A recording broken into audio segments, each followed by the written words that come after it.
ایک تحقیق کے مطابق قرآن مجید فرقان حمید کے اب تک 100 سے زائد تراجم ہو چکے ہیں مختلف زبانوں میں،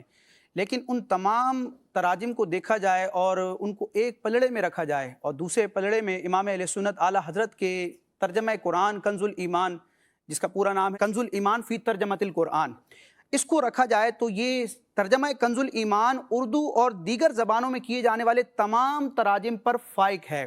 اور اس میں وہ خصوصیات ہیں جو دیگر تراجم میں ہمیں نظر نہیں آتی۔ یعنی اعلیٰ حضرت امام علیہ سنت نے عام مترجمین کی طرح کوئی خاص اہتمام کر کے لائبریری میں بیٹھ کر مختلف تفاسیر کی کتابیں، لغت کی کتابیں کھول کر ایک اہتمام اور انصرام کے ساتھ ترجمہ نہیں کیا، بلکہ ایک سمجھ لیں امت کو تحفہ ملنا تھا کہ اعلیٰ حضرت امام علیہ سنت نے اپنے آرام کے وقت سے کچھ وقت نکالا اور اس کام کو کیا۔ اب اعلیٰ حضرت امام علیہ سنت نے جو ترجمہ کیا ہے، اگرچہ بظاہر یہ قرآن کا حرف بہ حرف لفظی ترجمہ ہے، لیکن اگر اس کی خصوصیات کو دیکھا جائے، اعلیٰ حضرت نے جو الفاظ کلمات استعمال فرمائے ہیں ان کے باہمی ربط کو دیکھا جائے اور قرآن مجید فرقان حمید کے مختلف مقامات کو دیکھا جائے تو یہ کہنا بالکل درست ہوگا کہ ترجمہ کنز الایمان در حقیقت قرآن مجید فرقان حمید کی اردو زبان میں مختصر، مدلل اور مستند تفسیر ہے، اور اس کی اگر کوئی گواہی چاہے تو اس کو بالکل دعوت ہے کہ وہ بڑی بڑی عربی کی تفاسیر کو اٹھا کر دیکھے، ان کا مطالعہ کرے۔ مفسرین کرام نے درجنوں صفحات پر قرآن مجید برہان رشید کی جو تفاسیر کی ہیں ان کا خلاصہ کنکلوژن آپ کو اعلیٰ حضرت امام علیہ سنت کے ترجمے میں ملے گا۔ میں اس کی ایک دو مثالیں بھی پیش کروں گا۔ اعلیٰ حضرت امام علیہ سنت کے ترجمے کی خصوصیت کیا ہے کہ آپ نے اللہ تبارک و تعالیٰ کی تقدیس الوہیت،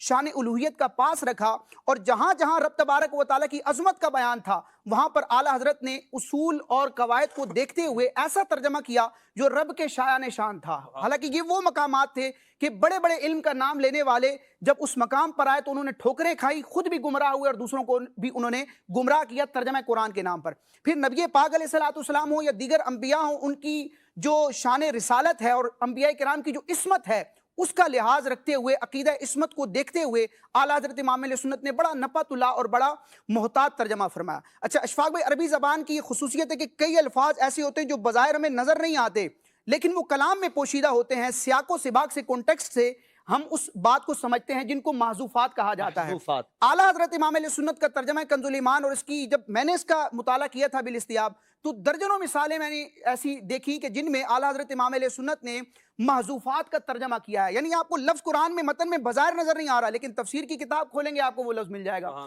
تو محذوفات کا ترجمہ اعلیٰ حضرت نے کیا۔ اچھا بعض مقامات ایسے ہیں کہ لفظی ترجمہ کیا جائے تو عام بندہ اس کو سمجھ نہیں پائے گا، اعلیٰ حضرت امام علیہ سنت نے عوام کی آسانی کے لیے ان مقامات پر قرآن کا مرادی ترجمہ کیا ہے کہ اس کلام کی مراد کیا ہے، خلاصہ کیا ہے، خلاصے والا ترجمہ اعلیٰ حضرت امام علیہ سنت نے بیان فرمایا۔ اچھا فقہ کے مسائل سے ریلیٹڈ کئی قرآن مجید کی آیات ہیں، تو اب فقہی موقف کیا تھا اعلیٰ حضرت امام علیہ سنت نے جب امام اعظم ابو حنیفہ رحمۃ اللہ تعالی علیہ کی فقہ کو دیکھا، فقہ حنفی کے مطابق، تو کئی ایسے مقامات قرآن مجید کے جن کا تعلق فقہی مسائل سے تھا، اعلیٰ حضرت امام علیہ سنت نے ان آیات کا ایسا ترجمہ کیا کہ فقہ حنفی پر کوئی حرف نہیں آتا۔